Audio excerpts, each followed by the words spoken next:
G'day, Ben from Melbourne here, and another bloody tag coming at you. This one is called the Authoritative Pseudo-Official DJ Trish vinyl tag, the perfect tag. How could you not want to do the perfect tag? Saw vinyl Richie do this one. I quite liked the sound of it and the questions, and quite liked VR's answers too. What a funny fella that old bloke is. Anyway, I will leave DJ Trish's details below. Check her out, support her, subscribe, all that jazz. So obviously, being this channel, all of these answers will be Australian music and Australian bands. So let's get straight into it. Number one, a new band and old band you discovered in 2025. First band is called High School, and this is the new band. This album came out last year. Found out about them in an interesting way. My band, we rehearse on Tuesday nights at an awesome rehearsal studio, ton of rooms there. And as we were loading in one night, really liked the sound of a band who was already playing in one of the rooms, and checked them out with the dudes at the front desk, and they were like, this is a band called High School, their local Melbourne band. And straight away looked up on the phone on one of the streaming services, like, shit, this is really good stuff, like indie rock stuff, quite melodic as well, but really well done, really cool stuff. So yeah, and then I went on Bandcamp, found their vinyl, got it out to me pretty quickly, and yeah, great sounding record, well pressed, all that jazz, but most importantly, just great tunes. So yeah, hopefully like it's a band who we can hook up with and play a few gigs with as well, seeing that they're locals like us, but they're probably too young and cool for us, but we're pretty fucking cool, even though we're old. We look old, but we sound fucking good. Anyway, let's not get into an ad about my band. They're called the 1980s, by the way. Who said that? Let's move on to the old band I discovered in 2025. Now, I had heard of a band called the Cat's Meow. Don't have any of their stuff, but I didn't know that there was, I can't remember the order of things, if this was the band before the Cat's Meow or they did this during the Cat's Meow. But this was in the late 90s. Says on here originally released in 1997. And it's a band called Hydroplane. Really interesting band. Kind of indie, but bit experimental, I suppose. Like, I want to put them in with like bands like the Raincoats and things like that.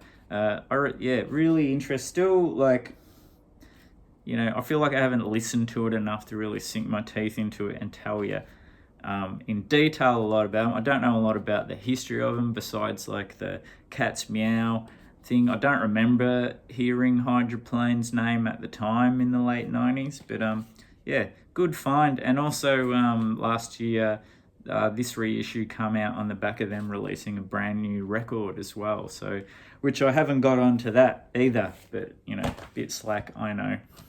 All right, let's get on to question 2. What genre would you like to expand in 2026? Well, I don't know. Like, I have a fair spread of stuff, genre-wise. Like, it's not like, you know, obviously probably like a lot of the most is in the rock stuff and everything that falls under that umbrella, like, you know, punk, post-punk, new wave, bloody indie rock, all those sorts of things. But you know, I like psych, and I like the freak folk stuff, and I like electronic music, I like hip hop, I got heaps of ska, roots and dub, I got a lot of kraut rock, I got a decent jazz section, good blues, what else, even some country. Sorry to offend you, Embryonic Brian, by mentioning the C word. What else we got there? I got some neoclassical stuff, lots of soundtracks, some just flat out weird shit. Soul and funk, got stacks of that. So, yeah, I don't know. Like, even got like heaps of Zam rock and Nigerian funk, and got some Indian orchestral music, Japanese freak out stuff, French yee girls, all sorts of shit. So I don't know. Drop in the comments a new genre for me. Anyway, so yeah, that was a hard one, because I have a decent amount of everything. But there's always someone who just concentrates on one thing more than you, but I like a decent spread of stuff. All right, name 3 channels you think deserve more views. Well, I'm going to say, first of all, Mick, whose channel is The Perfect Prescription, sorry. If you're going to recommend a channel, say the channel name correctly. He's a Queenslander, I think, up in the north part of Australia. Has, from the records he shows, he's a similar vintage to me. Shows a lot of great stuff, a lot of really cool Australian stuff, as well as a lot of really cool international stuff, which is fine by me, because that means he's not getting too much onto my turf. Another one, Mid Fidelity, really like that channel. A lot of really cool shit on that channel as well. Really love that. Just I'm only a couple of years. No, what am I fucking saying? Gonna edit this bit out. A new channel is what I'll say. All right. Oh, and the third one, of course, Final Richie. He deserves more views and more subs.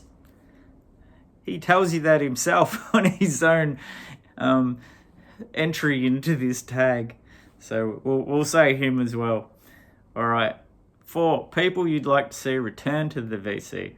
Well, I was going to say Garner Harris, but I'll say it because with the way Garner is, he'll disappear again soon, and then he come back and disappear and come back. That seems to be his vibe. But it is, at the moment, he is back, and it's been really cool. So I will say Sean from Vinyl Dreamscape. He's been a bit quiet for a while. Really like his channel. Gets into the nitty gritty of like, he did a thing of all of the songs in between, and the bits of like the Stooges, where there was kind of like that period in between, like the end of the Stooges and Iggy Pop's first solo record, but there were singles and bits and pieces of Stooges which sort of keep going on, like up until like I think the Kill City sessions with James Williamson. So interesting stuff like that. Also like some really cool out there stuff as well. Sean Spins, love his channel, hasn't done anything for ages, just a dead set legend. Met him in New York a couple of years ago. And of course Ian, I think Ian's living the good life, and has not got enough time to do this anymore. But Ian used to have a channel called Broke from Audiophile Taste or something like that. Anyway, but it wasn't like what you think. It's more like he just wanted to hear, like, he was into like awesome bands like Guided by Voices, who you wouldn't associate with audiophile, but he would like, his thing was like, they recorded that shit in analog, so use those tapes and press that to vinyl. Like, he was a bit obsessed with that, and he went on a bit of a journey. He's a pretty funny dude too. He had a coming out as a metal dude as well, which didn't see that coming, but always interesting channel. He interviewed some interesting people as well. Cool guy. I got him on the back out of retirement momentarily when I did one of the interviewing the VC videos. Only person to appear in portrait style, which was pretty funny. All right, we better keep this moving. Number 5, what camera do you use to make videos? Well, like most people, an iPhone. Do you have a tape or CD player in your car? Nah, I just stream. I never used to, but I just recently, was it last year when I went on holidays, I got a Bluetooth speaker for when I'm traveling and listen to Apple Music, which works really well. And it's probably, besides Bandcamp, which I use that a bit as well. Yeah, it's kind of like the lesser of the evils. New music stores in your area. No new ones, but we do, per capita, I think we have the most record stores in the world in Australia, like for the size of the population in Melbourne, that is. And, can't not mention Strange World, not a new store, but he's in a new location in Lygon Street. He just was operating online for a little bit when he was in between stores. Fantastic sort of store you walk into and walk out with 10 things you've never heard of before, which are all awesome. Directly in my area, there's Gravel Records, which is great. But, you can just excuse me, throw a rock and find a record store here. There's plenty of them. All right. Geez, getting a bit emotional here with this next question. Number 8, bands that need more love in the VC. Well, I'm not going to show you a record because it should be all Australian bands. It's what my channel's all about, because if I realise that Australia and New Zealand are so overlooked. And we have some of this, in my opinion, as strong as any music scene in the world, in Australia and also in New Zealand. So I'm going to say all Australian and New Zealand bands for ones that need more love in the VC.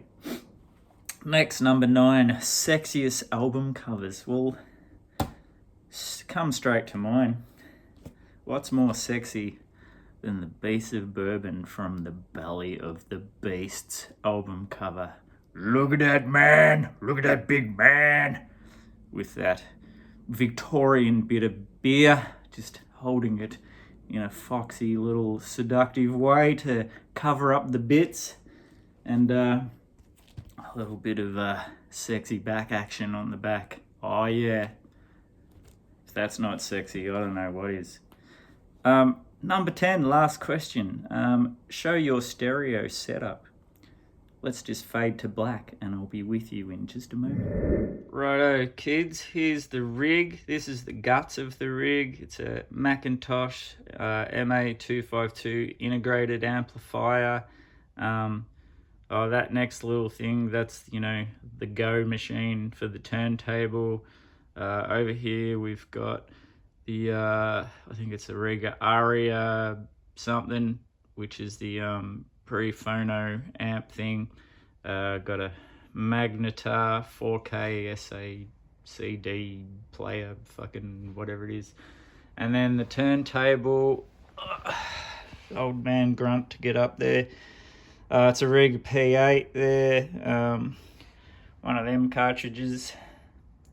Can't think of it off the top of my head. Quite a bit of dust there, should do something about that.